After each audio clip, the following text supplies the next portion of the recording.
నమశంకరాయ. రథసప్తమి 25వ తారీఖు, భానుసప్తమి, రథసప్తమి రెండూ ఒకే రోజు రావడం మహాపుణ్యప్రదమైనటువంటి సమయం.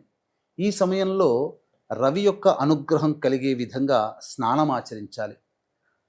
ఈ స్నానం ఆచరించే విధానంలో రాగి బిందెలో లేదా ఏదైనా కానీ బకెట్లో కానీ చక్కగా నీరు తీసుకొని, మంచి శుభ్రమైన నీరు తీసుకొని, అందులో కుంకుమ పువ్వు, ఎర్ర చందనం, యష్టి మధుకము, ఇలాచి, మణిశిల, వట్టివేళ్ళు, ఎర్ర కుంకుమ, ఎర్ర గన్నేరు పుష్పములు ఇవన్నీ వేసి బాగా కాచి ఆ వేడి నీటిని ఏదైనా బకెట్లో వేసుకొని అప్పుడు ఆ యొక్క సూర్యుని మనసులో ధ్యానం చేసుకొని 25వ తారీఖు రోజు సూర్యోదయం కంటే ముందే అనగా అరుణోదయ కాలంలోనే ఆ సూర్యుని యొక్క అనుగ్రహం కలగాలని మనస్ఫూర్తిగా సూర్యుని స్మరించుకుంటూ స్నానం ఆచరించాలి.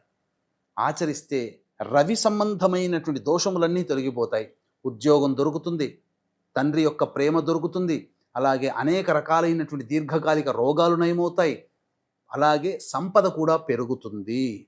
అలాగే స్నానం ఆచరించిన తర్వాత శుభ్రమైన వస్త్రములు, నుదుటిన కుంకుమ ధరించి ఉదయిస్తున్నటువంటి సూర్యునికి 6 సార్లు అర్ఘ్యం ఇచ్చి సూర్య సహస్రనామం కానీ, ఆదిత్య హృదయం కానీ, సూర్యాష్టోత్తరం కానీ పారాయణం చేసి సూర్య ప్రతిమ అనగా ఒక రాగి ప్లేట్లో బియ్యము వేసి దాని మీద 2 తమలపాకులు, 2 వక్కలు, ఖర్జూర పండు, ఆ యొక్క సూర్య ప్రతిమ పెట్టి బ్రాహ్మణుడికి సంకల్పం చేసుకొని దానం చేయండి.